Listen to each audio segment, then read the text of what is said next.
税了。相信各位卖家都已经看到新闻，美国总统 Trump 宣布将从2月4号起对所有中国商品加征10%的附加关税。雪上加霜的是，还要取消$800的小包裹免税政策。首先，中国卖家不会完蛋。这期视频我将说一下对于不同平台、不同体量的中国跨境电商卖家的影响和应对方法是什么？相信大部分看我的频道的观众都是小卖家，而且很多人是通过我的 Etsy 教程系列视频订阅我的频道的。好消息是，对于 Etsy 卖家来说，加税的影响其实并不大。为什么呢？因为 Etsy 的消费者对价格的敏感度相对较低，他们更看重的是产品的独特性、手工艺和设计感。即使关税增加，Etsy 卖家依然可以通过提高售价来去应对，而消费者依然会愿意买单。我自己从2018年开始做 Etsy， 也做过不少的用户访谈。有些用户跟我反馈，有时候他们明明知道在 Etsy 上面的东西比较贵，他们还是愿意在上面买的原因是，他们想支持本地的小商户，并且有一部分消费者其实是非常厌恶类似亚马逊这样的大平台的。虽然 Etsy 最近几年受到 Temu、Shein 等等的平台的冲击非常的大，股价也下降了不少，但是依然有一部分人愿意为手工产品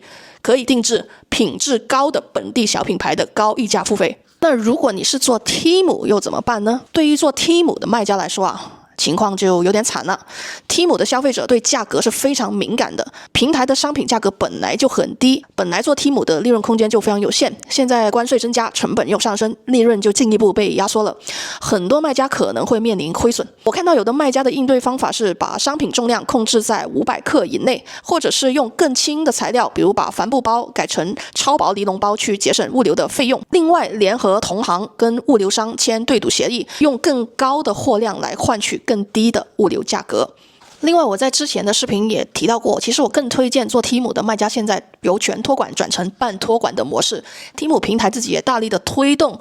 半托管的模式，因为他们当然也看到政策的不断变化，所以他们在 Temu 的首页上面也有一个专区，是把流量分配给在美国有仓库或者是半托管卖家的专区。如果你是做独立站的话呢，在我看来，加税和取消小包裹免税的政策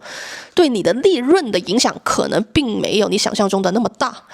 这一点我会在接下来的视频中去详细解释。你更需要担心的是客服和售后的问题。在过去$800以下的商品可以免税进入美国，清关流程也非常简单，但现在所有中国商品都需要正常的去申报进口、填写原产地、税号等等的信息，清关的时间因此大幅度的增加，因此消费者从下单到收到产品的时间也会因此而加长，有可能会导致客服和售后的问题增加。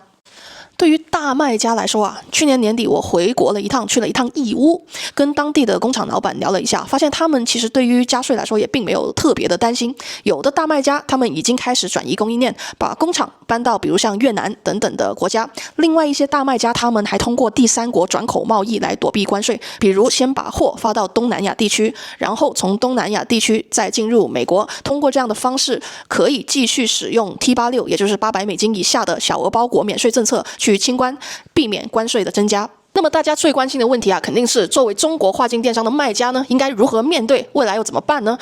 最近我在美国逛街的时候就发现，只要是稍微有设计感的产品啊，价格就能溢价的非常的夸张。我随手拍了几个产品，比如这个莲花造型的灯$249，一个普通的抱枕$65，一些小瓶子拿来装东西的容器啊，也能卖到$10几啊。这个除了跟通胀有关系之外呢，其实也跟美国中产对价格的敏感度其实是并没有那么高的。你可能会问 ，Temu 上面类似的东西便宜很多，为什么还是有人买这些贵的那么多的产品呢？答案其实很简单，消费人群和产品定位的不同。Temu 的低价策略呢，也就意味着产品的质量堪忧，退货率很高。另外一个主要的原因呢，是目标人群的不一样。美国的中产和中产以上的消费者对价格的敏感度其实是不太高的，但是他们对产品的质量和设计感的要求非常高。所以这个时候应对方法一就是做高品质品牌，远离低价内卷。我爱人最近在一个独立站花了将近$200买了一块砖，我给大家看一下。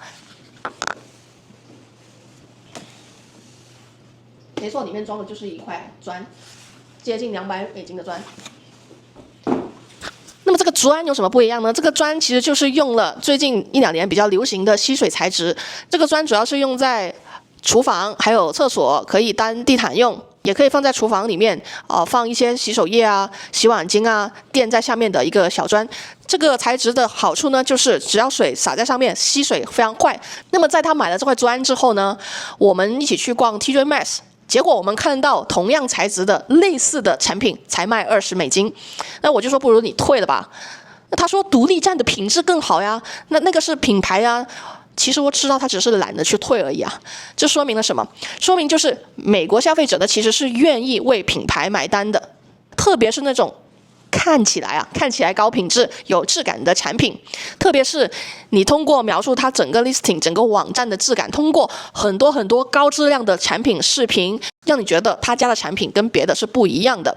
通过讲好品牌的故事，其实我怀疑东西是一样的，但是产品的溢价就在于它让消费者觉得这个产品的质量比别家的好。所以呢，作为卖家的角度来说，与其继续拼价格，不如去做高质量的产品，远离低价内卷。在我之前的很多期视频都提到过，找到一个细分的人群，根据他们的需求做品牌，把产品品质做好，做好专利保护。与其想尽办法降低成本、低价内卷，不如多想想如何提高产品的质量，讲好故事，用品牌去做你的壁垒，而不是低价。应对方法2 ，POD 模式 Print on Demand。 这种模式我在之前的视频当中呢也介绍过。POD 模式不仅仅不需要依赖这个小包裹免税的政策，而且没有互存的问题，避免了政策的一个风险。S 上面有很多成功的 POD 模式经营的店铺，感兴趣的朋友可以点击右上角看我之前介绍在 S 上面用 POD 模式同样做得很好的一些店铺的视频。应对方法3，转向 B to B to C 的模式，利用海外仓。未来跨境卖家可能更多的需要去依赖海外仓，虽然短期内成本会增加，但从长远来说，这是品牌卖家的一个必经之路。不仅可以加快消费者收到产品的时间，提高消费者的满意度。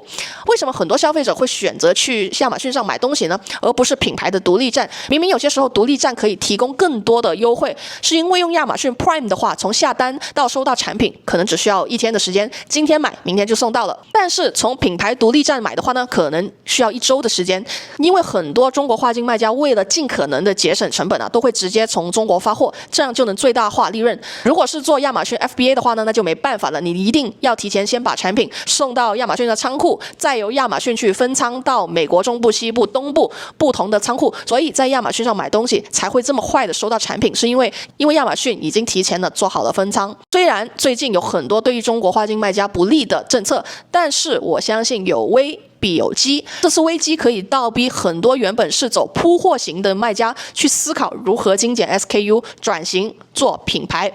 像刚刚提到的高品质的产品和品牌始终都会有它的市场，虽然短期内可能会有一点点的调整期，但是中国制造的优势依然存在。总的来说，川普加征关税和取消$800以下小包裹免税的政策确实对中国跨境卖家来说带来的很大的挑战，但这并不意味着中国跨境卖家就完蛋了。通过调整策略，比如小卖家可以采用 POD 的模式，又或者利用海外仓，大卖家的话可以通过第三国的转口贸易等等的方法去应对，卖家们依然可以找到新的机会。哪怕是涨价以后中国的供应链和中国的产品在全球依然有着不可替代的优势。我是 Braden 布莱登，我们下期再见了，拜拜。